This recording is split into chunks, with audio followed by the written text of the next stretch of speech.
that view, it is therefore inevitable to all of us that the $15 minimum wage will be achieved. Even if it is inconceivable to some, it is inevitable to us, and we will work diligently to shorten the distance between the inevitable and the inconceivable. To be paid a stable enough wage to reject sexual harassment, to say I'm not going to take that degrading shift, to say I am going to work a shift on my terms, and I'm going to work on my terms because we have lives and we have children to take care of, and we shouldn't have to work 80-hour weeks so that our kids can have a meal at lunch. We have got to raise the minimum wage to a living wage, and what we are here today to say is that living wage is $15 an hour.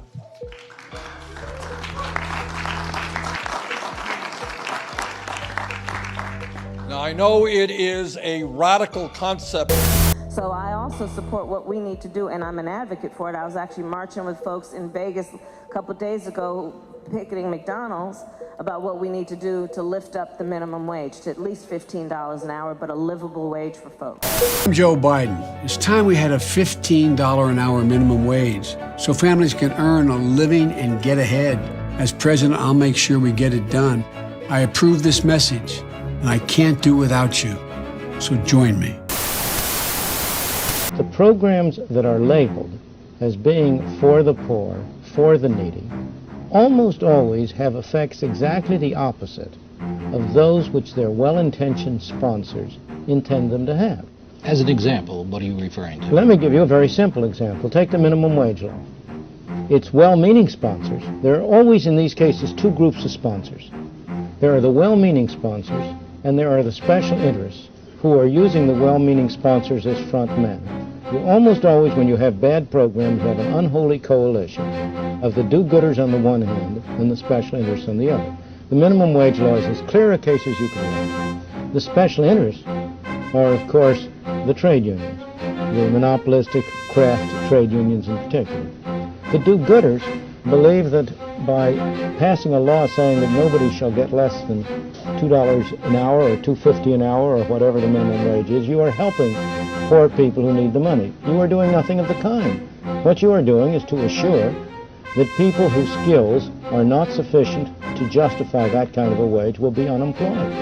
It is no accident that the teenage unemployment rate, the unemployment rate among teenagers in this country, is over twice as high as the overall unemployment rate.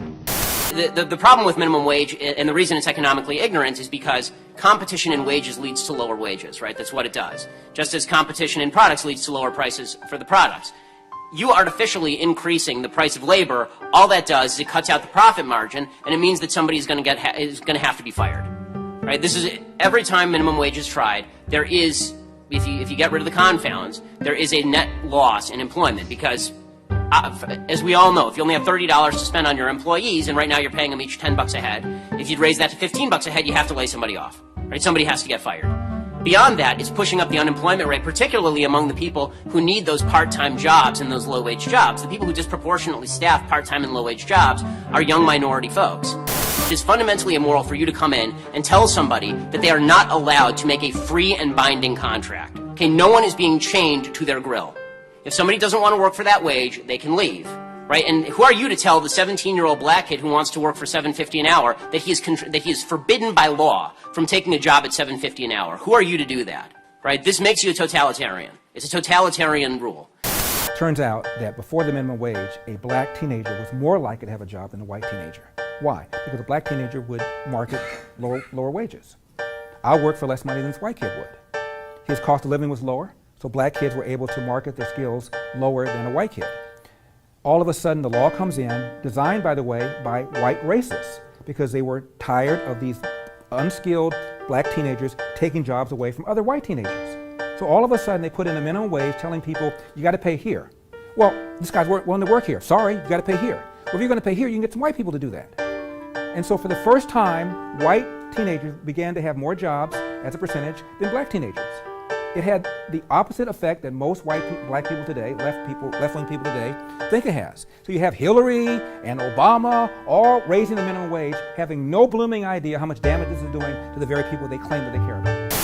a lot of people say the minimum wage law is an anti-poverty device. It reduces poverty. Well, that doesn't even pass the smell test. I mean, because if it were an anti-poverty device, rather than our spending all these millions and billions of dollars in foreign aid, we just tell Bangladesh and Haiti, you could be rich like we are, just have a higher minimum wage.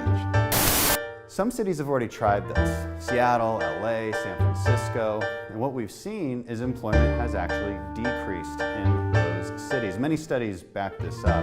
The CBO just did a study on what would happen if we had a $15 minimum wage, and here's what they found. 3.7 million jobs potentially lost. That's right, 3.7 million. Real income would actually decrease by $39 billion. What does that mean and why? Well, it's because of purchasing power. Purchasing power would go down because the cost of a lot of goods, especially at places like restaurants and grocery stores where low-income people would need to shop, those costs would rise and therefore people's purchasing power would go down. $39 billion lost right there. If you look at the real problems of poverty and denial of freedom to people in this country, almost every single one of them is a result of government action and would be eliminated if you eliminated the bad government failures. Let me be precise and specific. Why do we have so high an unemployment rate among black teenagers? It's a disgrace and a scandal. Why do we have so high an unemployment rate? First of all, because we give them lousy schooling through governmental schools, which make them unqualified to hold decent jobs. And second of all, we require employers to discriminate against them by not hiring them unless their productivity is enough to justify a minimum wage. The minimum wage rate is the most anti-Negro law in the books.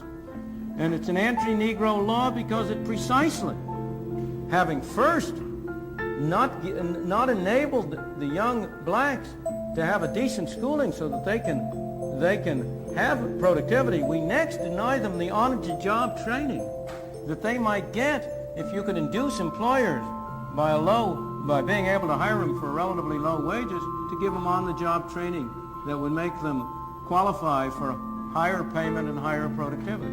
In the third place, we have constructed a governmental welfare scheme which has been a machine for producing poor people. We have induced people to come under control of welfare. I'm not blaming the people, don't misunderstand me. It's our fault for constructing so perverse and so ill-shaped a monster as the whole set of welfare programs we have, under which we encourage people, families to break up.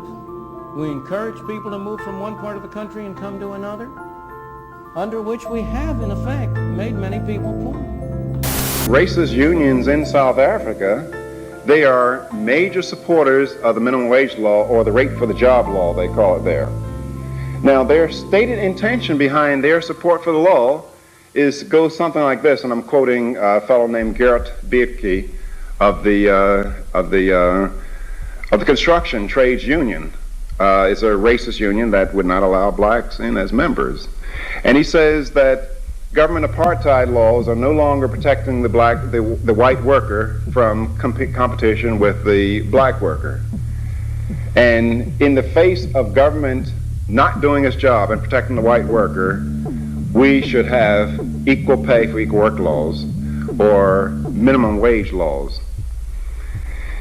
Now, as a matter of fact, in the United States, back at the turn of the century, there are many calls for minimum wage laws and equal pay for equal work laws to protect higher skilled white workers against competition with lower skilled black workers. First of all, we didn't always have a minimum wage in the United States. I mean, it happened really in the 1930s. But you can look at situations of countries that have no minimum wage and they have very low levels of unemployment. And you can look at areas where like the what government... countries are this? Well, I mean, they don't have a minimum wage in Singapore. And there are countries that... Isn't Singapore an interesting example, though? It's an extremely wealthy country, right? Well, that's one of the reasons. They have it's very easy to do business. But you can look at examples where the United States has imposed a minimum wage on other countries. I mean, the minimum wage did a lot of damage in Puerto Rico, but look at another American territory, American Samoa, right? American Samoa We basically destroyed American Samoa with our minimum wage. If a $15 minimum wage doesn't help workers and doesn't help employers, who exactly does it help? Well, maybe just the progressive politicians who manage to mislead voters into believing that it's the right thing to do.